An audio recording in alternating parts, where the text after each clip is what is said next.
Hey y'all, today on Crocs and Socks Outdoors, I'm going to show you how we change out this carbon monoxide and propane gas detector. It's showing the end of its life, so it needs to be changed.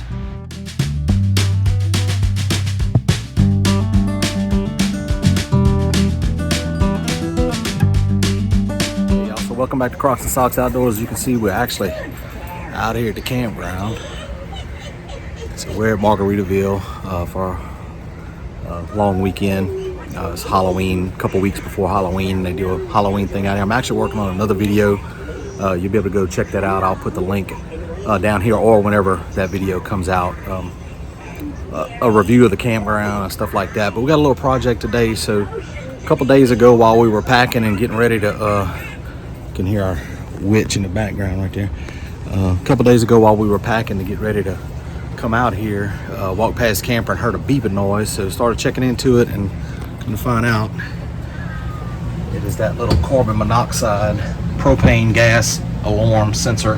What it is, I knew there wasn't a leak due to we had no gas on. It was only plugged up to shore power, but we had nothing in here running, nothing on other than the refrigerator. So when we checked it out, if you look, I'll try to zoom in here, there's some codes on the front that it tells you if it's flashing lights and what's going on. There's also a test and a mute button there. So what was flashing was red, red, green, green, red, red, green, green over and over. And if you can see, that says end of life. So there's a few different reasons for these things to go off. Obviously the first main reason would be if you had a leak or it was detecting carbon monoxide or something like that. So that would be a whole nother issue. You need to get out the camper and shut everything off and figure out where that is. But this wasn't the problem. You do have several systems in your camper. That's why they have them in here that do produce carbon monoxide. Your stove burning, when propane gas burns, it produces the off gas and gives carbon monoxide, which is colorless and odorless. So you would not, it can be deadly and you wouldn't even smell it or see it or anything like that unless you had one of these alarms. So if you ever are getting an alarm, you are getting an alert, by all means, don't take this thing out. So another reason you would be getting an alert, you can have an alert if you have low batteries, which we knew that wasn't the case because we was plugged up to shore power. Now it just so happens when we were leaving for this camping trip, after we had unplugged and we had to run a slide in, it was very, very slow and not acting right, and the jack wasn't acting right. So come to find out, our batteries were also at the end of the life. The camper's a 2019. We haven't had to replace them till now. Same thing with this. This has like a 5-year life on it. So it was due. So just things like that. Just know when you have a camper, there's going to be maintenance. There's going to be things that's going to go out, especially when you start getting a few years on them. So a leak, low batteries, things like Lysol, aerosol cans, cleaners. Fellas, if your wife's in there doing her 1982 hairdo up with a hairspray, something like that, like our bathroom is right here. If you spray any kind of hairspray or aerosol, body sprays or anything like that, and it was to pick it up, you can get a false alarm from those things also. But like I said, I have had to mute this.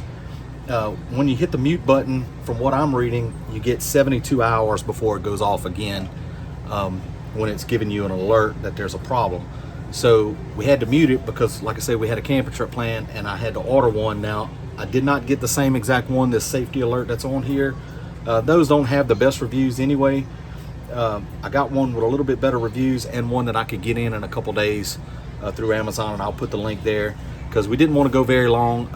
We're not using the furnace. It's not cold enough for none of that, but the stove and stuff like that, and we're sleeping in here this weekend, so I wanted to get it changed as soon as possible. So I'm going to go up front.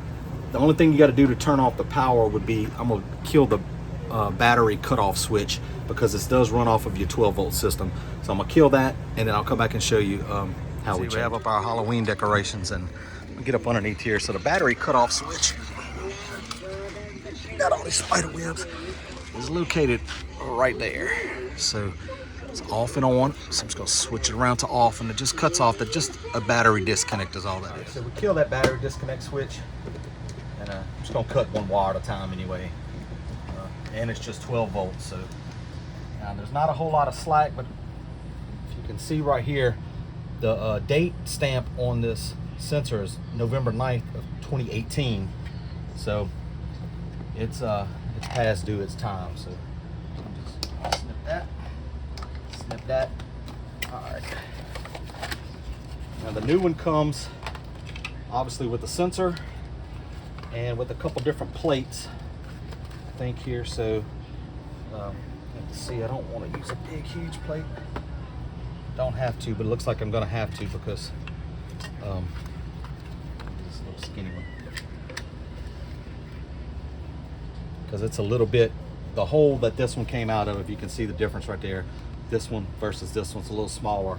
So I'll just have to put this plate on. It's down by the floor. Oh, and that's another reason they put these things down by the floor, just so you know, that's where they should be located. Propane gas is heavier than air, and these do detect propane or carbon monoxide.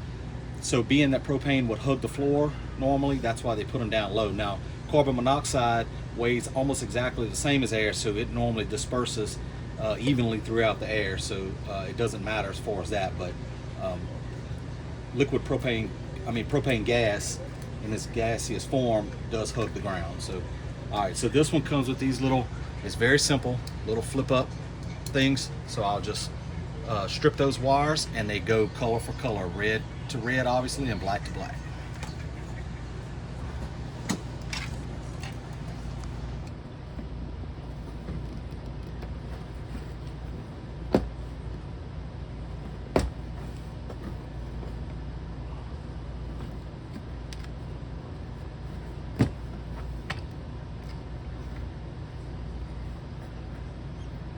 All right, so you just make these connections.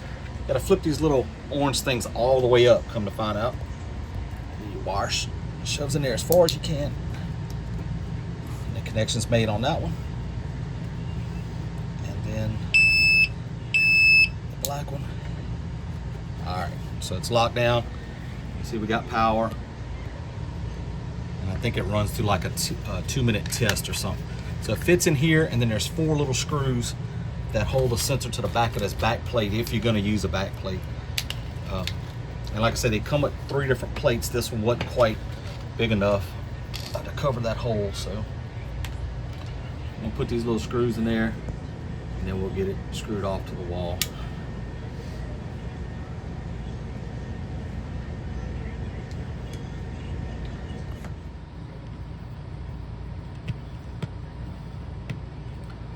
Okay.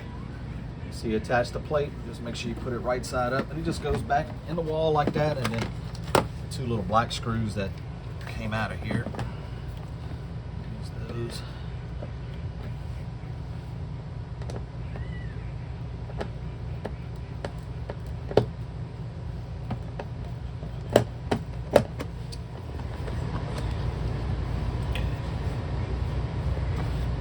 Make sure it looks level.